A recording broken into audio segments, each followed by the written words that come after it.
guys, I am Chris Kaler. And I'm Amber Foster, Kyuujin Cosplay, and tonight we are with you guys with Cowboy Bebop, episode 1. Finally! Yes, we are doing Cowboy Bebop now. If you guys have been following us when we watched Samurai Champloo, you know that we planned on watching Cowboy Bebop after.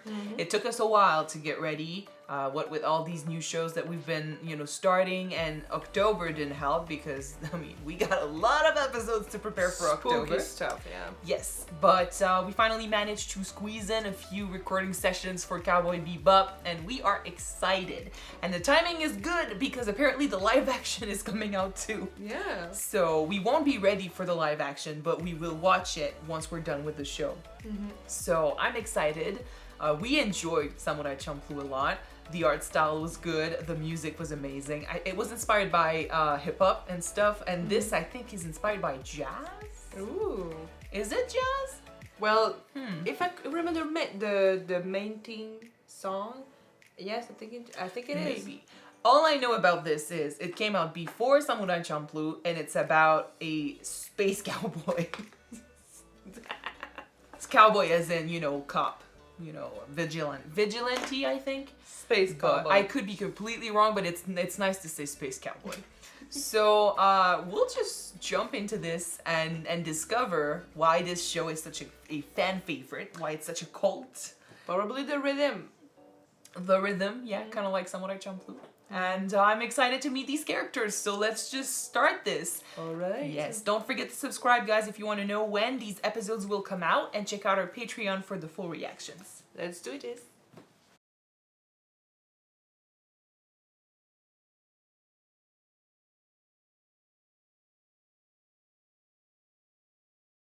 So, okay, nice. Interesting. First episode. I'm enjoying the character. I get the vibe, with the blues and, blues is a genre of music, but when you think about blues, you also think of, it's also a state of mind, it's, you're not quite happy, you're kind of sad, you're not angry or anything, you're just like going through the motion and it's a depressed state of mind, sort of. And this is definitely what I get from the main character at the end here. He's been through some shit. Like, what I get from this, he's been through some shit. He knows he's gonna get through some other shit later. That's his job. So he's gotta keep going. He needs to move on. Exactly. Obviously, we set up some stuff about his past. He was in love, maybe. He had flowers. It was linked to blood. We saw a lot of carnage and fighting and death. It did say that he was dead once, but you said, and I agree with you, maybe he was talking about this. Oh, obviously he's still alive. So who knows? Maybe he got a perhaps on heart. Who knows? Either it's because she betrayed him, and he, she killed him, sort of, in a literal sense, not in a literal. Yeah, sorry, my English. So she sort of, she basically killed him by betraying him, or he lost her, and because of that, he lost a part of himself. So he's dead inside. He's dead inside. It does look like he's still got his attitude, and I like his personality. It's kind of like he reminds me of a perfect mix between Jin and Mugen. He's got like the looks and the casual vibe that I used to get from Mugen, but he's more posed and more in control of his emotions like Jin. In any case, he's got that personality, but it feels like there is something missing in him. Sort of like he's not happy, even though he acts like he is.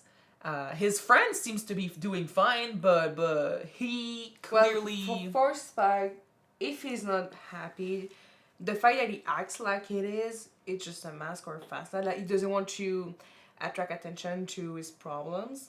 Well, it's kind of what we were saying with the blues thing is, it's basically that. He's depressed, he's pretty blue, and his life just keeps on going. He gotta do the work. He's gotta eat somehow. Which, by the way, again, we got two badass characters who cannot eat for shit. they don't have money. But they, in my opinion, they seem to have the skills from this first episode, they didn't manage to get their bounty. They didn't manage to get the target because of how it all evolved later, and with everyone just killing everyone. Yeah. If it always happens like this, then no wonder they don't have money. I don't know if it's because of how they are as bounty hunters, or if, and that's another vibe I get from this show, life is harsh pretty much everywhere. Like, he's saying, I was born on Mars, and life is pretty good over there for the rich, so that means it's not going good for the others, and there's probably like a huge difference between the people that are that got the money and the rest of the world. It looks also that we have poor planets and places where, everyone else ends up crowding, the cities and trying to survive in those places that have been abandoned by the rich, who now all gather up on Mars, I guess. Yeah. So life would be hard, and maybe that's why, they also don't get money, because it's hard to get a job. It's hard to survive in this society. That's the general feel I get. Like, we need to learn more about this world. We need to learn more about how the planets work and stuff. I do wonder though if we're gonna see again this bloody eye drug, Maybe. or if that was just a one episode time thing. I mean, we have to get first, what type of show this is, because when we watched Samurai Champloo, there was a general story, but especially at the beginning, it was, every episode was kind of like a song on the track, every episode had a general vibe that was similar to every other episode, but the story was unique, and then later we got episodes linked to the story. So is this going to be an episodal, show where, every episode has its own story, but then it's got a shared general vibe and a storyline that we will follow here and there, but will not focus on it as much?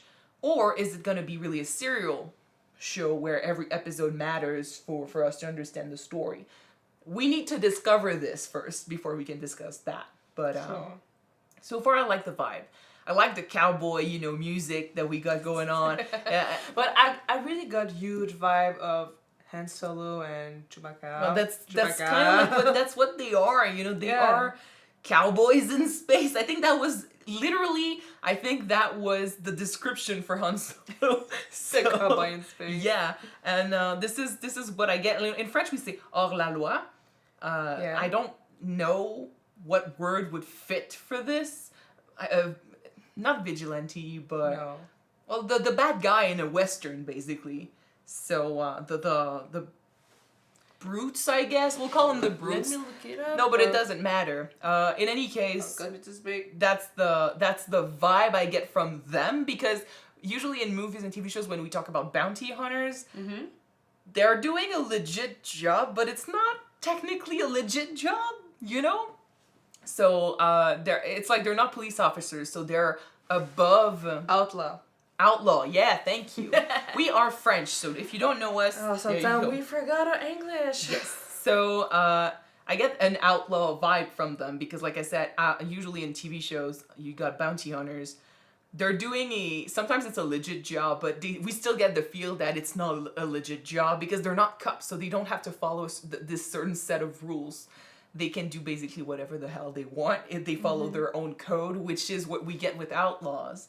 And it's also the vibe of walking into a bar and knowing, that you got enemies over there and enemies over there, but you don't give a shit because you know what you're capable of and you're not in danger. It's the casualness of especially Spike, because we got to see him more, but Spike's attitude towards the people he was hunting. Yeah. And how he's sleek with the women, too. I love too the fact that about Spike. Yes, we saw him training with his keeping his legs works. Yeah. So I know that he got some martial moves. But mostly what I get from his fighting style is boxing. Well, I mean, maybe he's just not following a certain style. Like, he's just doing his own thing. We need to know where he comes from and how he turned into this. But it looks to me like he's doing his thing. And he has been doing his thing for a while. Which is why, like, he's in the routine now, He's He's gonna face the music and keep on going even if he faces death here and there. And of course, there's probably a link to the fact that he saw that woman kill herself and killed her lover, and it probably reminded him of his past and what happened with his woman. So I don't know what happened there, but it puts him in a blue sort of feel, which is, accurate and fits with the vibe of the show. Yeah. And I do get that. Like, I get the feeling he's sad and he's not finding much fun in life anymore, and we need to get him out of that state somehow. We'll see. But this was episode 1. Oh boy. I'm loving the music. Like I said, it's very Western. It's very cowboy, of course, and it's very cowboy. we don't watch enough of those, and I love those genres. So I'm excited for this. I want to learn more about the characters, see where they come from, how they met, why they've been doing this, and learn more about this universe. So yeah. So hopefully you guys enjoyed watching this first episode with us. If you want to see the next episode right away, it is on Patreon already. You can check it out. The link is in the description below. Yes, and if you don't, the next one will be out on YouTube next week, guys. So we're gonna see you then. See ya, cowboys. Bye.